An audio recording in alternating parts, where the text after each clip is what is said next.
Bir bor ekan, bir yo'q ekan. Qadim zamonda, uzoq tomonda o'rmonlarning qiroli bo'lgan sher bor ekan. Lekin sher vahshiylarcha hayvonlarni o'ldirib, ularni yeb, ayamasdan, ba'zilarini yemasdan ham bir kunda 5-6 ta hayvonlarni o'ldirib tashirgan.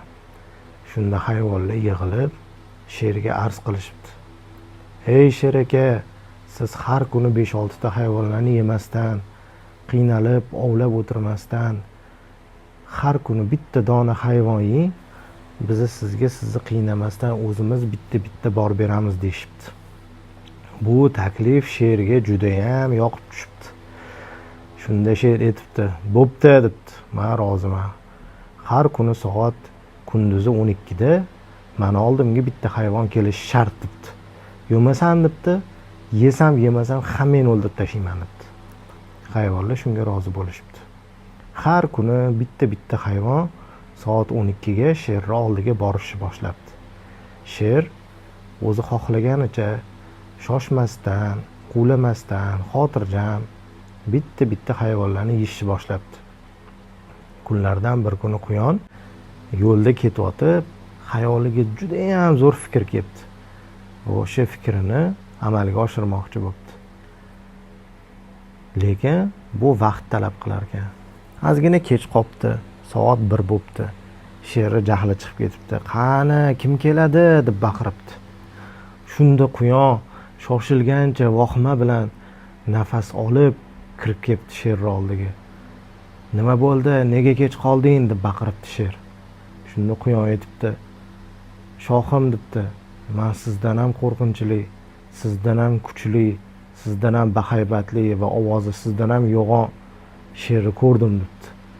"U men bu o'rmonni qiroliman" deb baqiryapti debdi. "Bo'lishi mumkin emas" debdi sher shunda. "Men quyon, yuring, men ko'rsataman sizga. O'rmonning ichidagi quduqda o'tiribdi" debdi. Shunda sher uni gaplariga ishonib, quyonning orqasidan borib, haligi quduqqa oldiga olib kelibdi. Quyon sherga qarab, "Sizni dushmaningiz mana shu quduqning tagida o'tiribdi" debdi. Shunda sher quduqqa qarab, suvni tagida o'zini aksini ko'rib, lekin jahli chiqib turgani uchun uni haqiqatdan ham boshqa sher deb o'ylab, "Men qirolman" deb baqirgan ekan. Aksado bilan o'ziga "Men qirolman" degan ovoz undan ham jarangliroq bo'lib eshitilibdi. Shunda u jahli chiqib ketib, haligi sherni o'ldirmoqchi bo'lib quduqqa sakrabdi. Shu bilan pastga tushgandan keyin tushunib yetibdiki, quyon uni aldagan ekan. Quduq juda ham chuqur bo'lgani uchun sher qayta chiqa olmabdi. Quyonni bu juda ham ayyor rejasi amalga oshibdi. Barcha hayvonlar yovuz sherni jahlidan, azobidan qutulishibdi. Hayvonlar mazza qilib, o'ynab, kulib yashashibdi. Aziz bolajonlar va ota-onalar, agar sizga ertagimiz yoqqan bo'lsa, bizni kanalga obuna bo'ling.